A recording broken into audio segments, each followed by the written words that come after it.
Praise the Lord. கர்த்தரை ஆராதிப்போம்.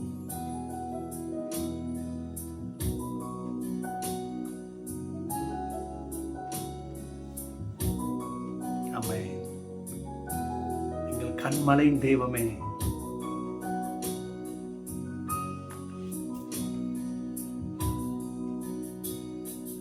கண்மலையின் மறைவில்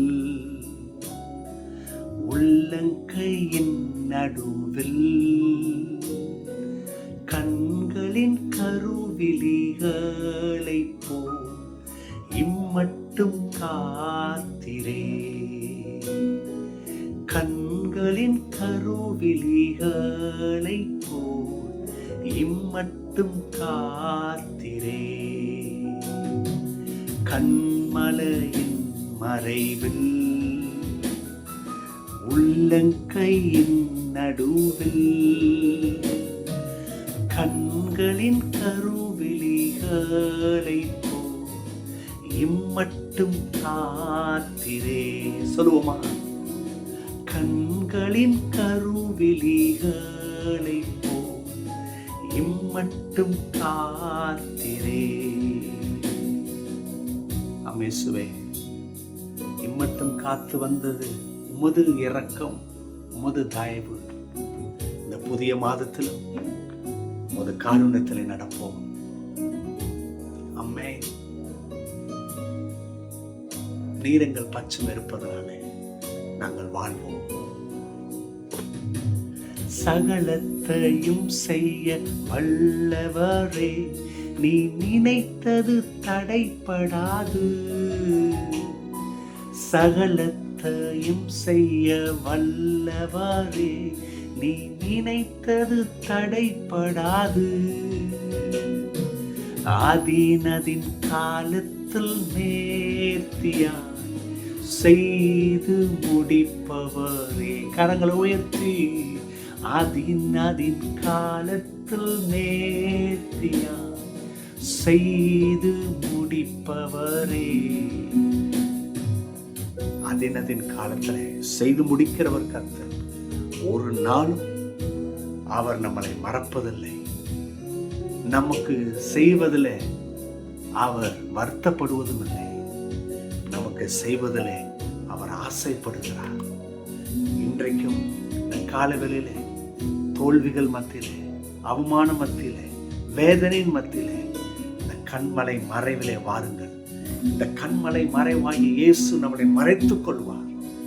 நம்மளை ஜெயம் எடுக்க செய்வார். கண்டிப்பாக செய்வார். அப்பா, எங்களுக்கு உதவுங்கப்பா. இன்னைக்கு யாரெல்லாம் உடைந்து போய் வருத்தத்தோடு, சஞ்சலத்தோடு, தவிப்போடு கூட இருக்கிறார்கள், நீர் இறங்கும், வழி செய்யும். ஆமென், ஆமென், அல்லேலூயா. கர்த்தர் கண்டிப்பாக நமக்கு இறங்குவார். ஆமென். எரேமியா தீர்க்கதரிசன புஸ்தகம் 15ஆம் அத்தியாயம் 11ஆம் வசனம். அந்த வசனம் எப்படி வருது?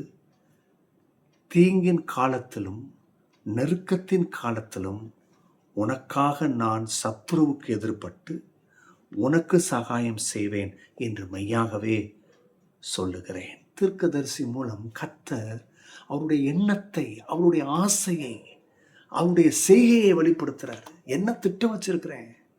நீ தப்பு செஞ்சுட்ட, அப்படியே போ, அழிஞ்சு போ, என் பக்கத்தில் நீ மேலே வராத, உன்னை நம்புனேன், நீ என்னையவே அவமதிச்சிட்ட. இல்லை, அப்படி சொல்லலை கர்த்தர். நீ தப்பு செஞ்சுட்ட, ஆனால் திரும்பி நான் உனக்கு உதவ வரேன் அப்படின்றார். அதுதான் அந்த வசனம். என்ன சொல்கிறாரு? எதனால இன்னைக்கு தீங்கு வருது, நெருக்கம் வருது? அநேகருக்கு தெரில பாருங்க. தீமையும் நெருக்கமும் சும்மா வரல, ரெண்டு விதத்தில் வருது. ஒன்று, நான் தீமையை விதைப்பதனால, அல்லது நான் தவறான காரியங்களை செய்வதனால நெருக்க வருது. நான் தீமையை விதைக்கிறதுனால தீமை வருது. இது ஒரு விதம். ரெண்டாவது, நீங்கள் தப்பே செய்யலை இல்லையா, எந்த தவறும் செய்யலை, தீமையை விதைக்கலை, ஆனாலும் தீமையும் இந்த நெருக்கமும் வரும். என்னடா இது, முன்னாடி சொன்னதுக்கு லாஜிக் இருக்குது, இப்போ நான் ஒன்றுமே செய்யலை, ஏன் வருது?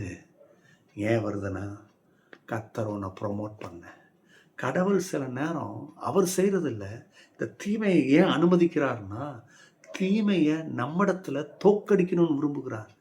அவருடைய பிள்ளைகளாகிய நாம் அதை ஜெயம் கொள்ளணும்னு விரும்புகிறாரு. அதை மடக்கடிக்கணும்னு விரும்புகிறாரு. அதை ஏறி மிதிக்கணும்னு விரும்புகிறாரு. அதை மிதித்து போட விரும்புகிறார். அதை பதறாக விரும்புகிறார். அதில் அவருக்கு சந்தோஷம். என் பிள்ளை இதை பதறாக்கிட்டான்னு.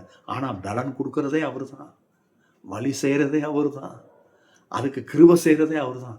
ஆனால் அதில் அவர் சந்தோஷப்படுகிறார். கவனிங்க, அப்போ இந்த நெருக்கம், இந்த தீங்கு இதெல்லாம் வரும் பொழுது கர்த்தர் என்ன பண்ணுறாராம், சத்துருக்கு எதிர்பட்டு வந்து சகாயம் செய்வாராம். மெய்யாகவே செய்கிறேன்றாரு. தெய்வ பிள்ளைகளே, 3 காரியத்தை நான் சொல்லிட்டு முடிக்க போகிறேன். 1, when God is for you, கடவுள் நம்ம கூட இருக்கிறாருன்னா the opposition become opportunity. ஒருவேளை நமக்கு எதிராக வர்றது நமக்கு அது வாய்ப்பாக மாறிடும். முன்னேறுவதற்கு, சாதிப்பதற்கு, விசுவாசிப்பதற்கு, பதறாக்குவதற்கு. புரியுதா? opposition become opportunity. 2வது affliction become testimony. ஒருவேளை சில விஷயம் வந்து என்ன நொறுக்குது, ஆனால் அது சாட்சியாக மாறும். எப்போ? கர்த்தர் என் கூட இருக்கிறது போது. 3வது tears become seeds for joy. ஒருவேளை உங்கள் கண்ணீர் அது சந்தோஷமாக மாறும். இந்த கண்ணீரெல்லாம் விதை பாருங்க, அது விதை என்ன செய்யும்? சந்தோஷத்தை கொண்டு வரும். இப்படி இந்த காலை வேலையை ஆரம்பிங்க. கர்த்தர் உங்களுக்கு அனுக்கிரகம் பண்ணுவார். உங்கள் வீட்டை கட்டுவார். உங்கள் பிள்ளைகளை எழுப்புவார். கர்த்தர் எந்த நோக்கத்திற்கு உங்களை எழுப்புனாரோ அதை செய்வார். God bless you. Bye-bye.